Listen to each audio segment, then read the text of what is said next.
5 ఏళ్ల వయసులోన పలక బలపంతో మొదలు పయనం. అంచెలంచెలుగా మేమెదుగుతుంటే మురిసెను మీ హృదయం.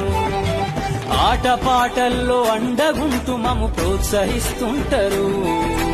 అందలమెత్తుకు మేమెల్లుతుంటే పొంగిపోతుంటారు.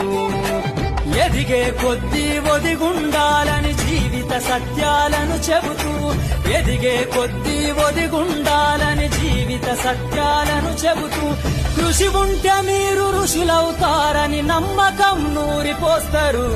తరగతి గదిలో తలరాతలు మార్చేటి గురువులారా, విశ్వానికి విజ్ఞానం అందించే ఆది గురువులారా.